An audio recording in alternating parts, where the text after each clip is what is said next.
Hello my dear students, good morning. This is Ravindra Kumar. Today I have come with a new topic, use of there. This is very small topic but interesting topic. So let's start student. Look on board. आज हम लोग use of there पढ़ेंगे. use of there.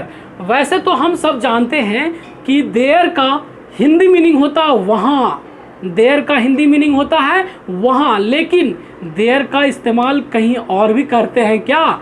यदि आपको पता है तो बहुत अच्छी बात है, और नहीं पता है तो देखिए वीडियो बहुत मज़ेदार होने वाला है। टॉपिक बहुत छोटा है, लेकिन अगर इस तरह के सेंटेंस आप किन्हीं से पूछते हैं और अगर वो नहीं जानते तो आप क्या कहेंगे कि इतना सरल टॉपिक आपको नहीं आता है बनाना। तो देखिए मैं आपको सिखा रहा हूँ कि देयर का प्रयोग कहाँ करते हैं और कब करते हैं और क्यों करते हैं। जब कोई सेंटेंस हिंदी में बोलते हैं और उस हिंदी में अगर सब्जेक्ट नहीं दिखाई देता हो तो वैसे जगह पे सब्जेक्ट को पूरा करने के लिए हम देयर का इस्तेमाल करते हैं, देयर का प्रयोग करते हैं। जैसे मैं आपको बताता हूँ कि जैसे एक सेंटेंस यहाँ पे देखिए, यह एक कलम है, यह एक कलम में है, इसमें तो हमें यह जो है वो सब्जेक्ट है ना, सब्जेक्ट। तो यहाँ पे आसानी से बन गया sir this is a pen, ये तो किसी को भी आता है। लेकिन मैं आपसे पूछूं कि अगर इसे आप क्या करें, मिटा दें, सिर्फ क्या रहेगा, एक कलम है। अब आप अंग्रेजी बनाइए तो आप कंफ्यूज हो जाएंगे, आप टेंशन में आ जाएंगे कि अरे यार सेंटेंस तो बहुत छोटा है देखने में, लेकिन मुझे पता नहीं चल रहा कि कैसे बनाएं। तो मैं आपको बताता हूं कि कैसे बनाना है। ऐसी स्थिति में यहाँ पे देखिए हमने नोट लिख रखा है, नोट ध्यान दे, देयर का प्रयोग सब्जेक्ट के जगह पे किया जाता है। देयर का प्रयोग सब्जेक्ट के जगह पे किया जाता है, जहाँ पे सब्जेक्ट ना हो वहाँ पे हम देयर का प्रयोग करते हैं।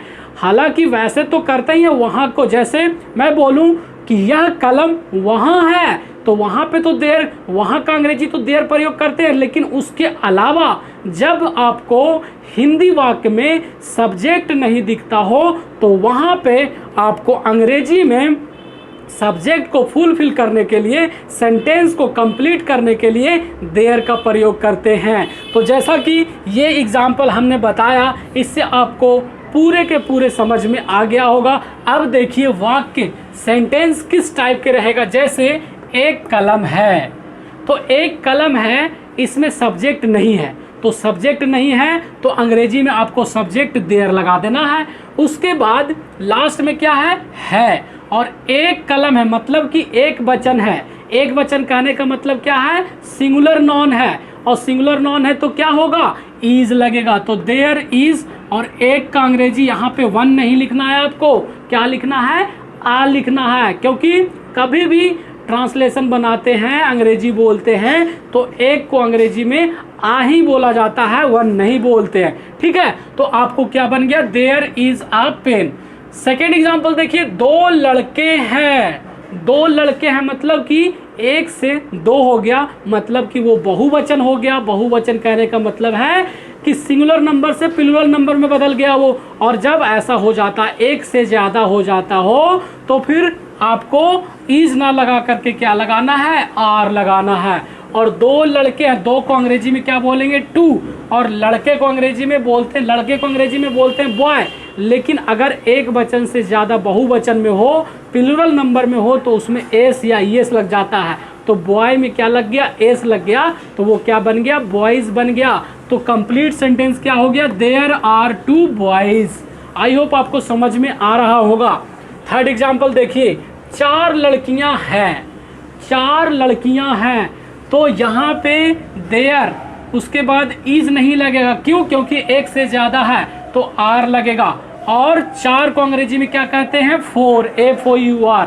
और लड़कियां, गर्ल में क्या लग जाएगा, एस लग जाएगा, तो गर्ल्स कहेंगे, girls. There are 4 girls. I hope समझ में आ रहा होगा आपको। फोर्थ नंबर एग्जाम्पल देखिए, एक मकान है, क्या है, एक मकान है। तो यहाँ पे एक मकान कहने से क्या समझ में आ रहा है, एक वचन समझ में आ रहा है, सिंगुलर नंबर समझ में आ रहा है। तो देयर के साथ क्या लगेगा, इज लगेगा, ना कि आर लगेगा। तो देयर इज अ, और मकान को अंग्रेजी में क्या कहते हैं, बिल्डिंग कहते हैं। तो क्या बन गया, देयर इज अ बिल्डिंग। अब देखिए इसी में अगर लास्ट में आपको है के जगह था थी थे हो जाए तो फिर आपको इज आर के जगह पे क्या लगाना होगा, वाज या फिर वर लगाना होगा। ठीक है, समझ में आ रहा है आपको, इज आर के जगह पे फिर क्या लगेगा, वाज या फिर वर। और हम लोगों ने वाज और वर वाला टॉपिक पढ़ चुके हैं। अगर वो वीडियो आपने नहीं देखा है तो यूट्यूब चैनल पे जा करके ER रविंद्र सर सर्च करके आप प्ले स्टोर वाले इंग्लिश वाले वीडियो में जाएंगे तो वहाँ पे आपको मिल जाएगा और वहाँ से आप देख सकते हैं स्टूडेंट। तो देखिए नेक्स्ट एग्जाम्पल था वाला, एक लड़का था मतलब पास्ट टाइम की बात हो रही है, भूतकाल की बात हो रही है। तो यहाँ पे इज आर एम से नहीं बनेगा, यहाँ पे वाज वर से बनेगा। तो एक लड़का था, देयर वाज अ बॉय। उसी प्रकार यहाँ भी कुछ कंडीशन है, जब आपको एक वचन रहेगा, कोई एक रहेगा, सिंगल रहेगा तो वाज लगेगा, और जब एक से ज्यादा हो, डबल ट्रिपल, तो आपको वाज के जगह क्या लगाना है, वर लगाना है। और लास्ट में एस या एस तो लगेगा ही लगेगा।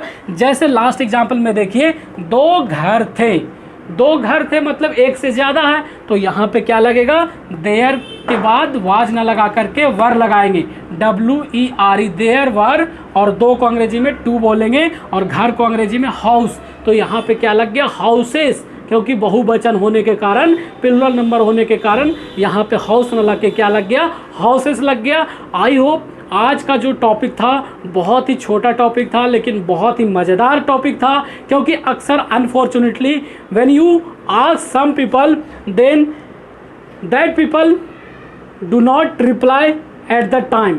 जब किसी से आप अचानक इस तरह के सेंटेंस पूछते हैं और आप बोलते हैं कि ट्रांसलेट इनटू इंग्लिश, तो वो क्या करते हैं, उनको पता ही नहीं चलता कि कैसे बनाएं। आप बड़ा बड़ा सेंटेंस पूछेंगे तो वो बता देंगे जिनको अंग्रेजी आती है, लेकिन अगर इस तरह के सेंटेंस आप पूछते हैं तो हो सकता है कि कुछ मोमेंट के लिए, कुछ क्षण के लिए वो कंफ्यूज हो जाए, हो सकता है वो ना बता पाए। अगर ऐसा आपको करना है तो ज़रूर प्रैक्टिकली करके देखें, और वीडियो यदि आपको पसंद आता है तो लाइक करिए, कमेंट करिए, अपने दोस्तों के साथ शेयर करें ताकि वो लोग भी अंग्रेजी सीख सके। तो चलिए फिर मिलते हैं नए वीडियो के साथ स्टूडेंट।